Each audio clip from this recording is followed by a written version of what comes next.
Hello. सर्वप्रथम मैं सभी को गणतंत्र दिवस की शुभेच्छा प्रकट करता हूं। मैं एक कविता आपके सामने प्रस्तुत करूंगा। उसके पहले कुछ अपने मन के उद्गार प्रकट करना चाहता हूं। जैसा कि आप सभी हर 26 जनवरी और 15 अगस्त को उपस्थित होते हैं और इसे त्यौहार की तरह मनाते हैं, राष्ट्रीय पर्व है। और इस पर्व को मनाने का मुख्य उद्देश्य क्या है ये हम में से अधिकतर जानते हैं, फिर भी मैं एक बार दोहरा देना चाहता हूँ कि ऐसे राष्ट्रीय पर्वों पर हमारे उपस्थित होने का मुख्य उद्देश्य यह है कि हम अपने संविधान को जानें, अपने देश के उन वीर सपूतों को याद करें जिन्होंने हमारे आज़ादी के लिए अपना बहुमूल्य योगदान दिया, अपने प्राणों को न्यौछावर किया।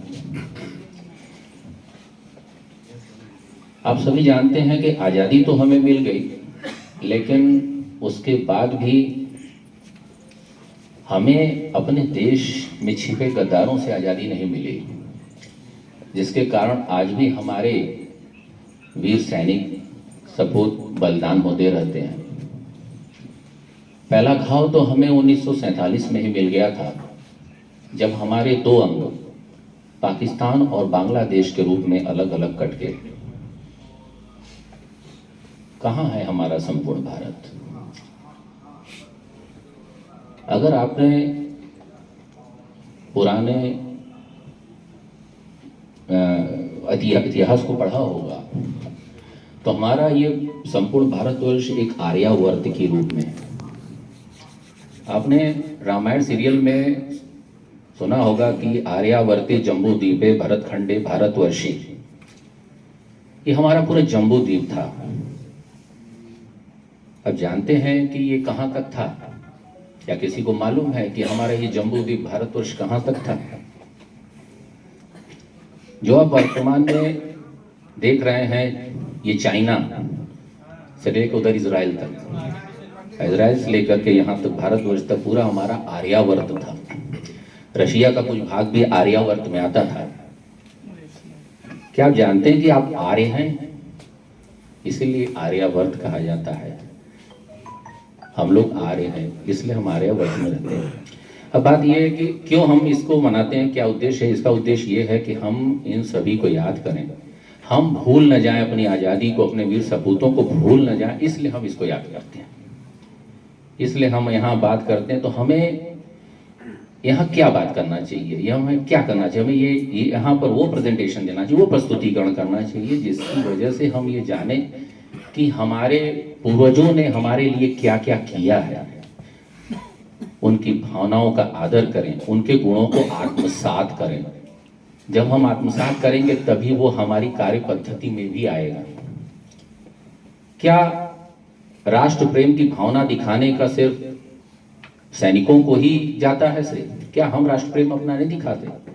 कैसे दिखाएंगे? वो ऐसे दिखाएंगे कि हम अपने वाराणसी विकास प्राधिकरण की तरक्की कैसे करें।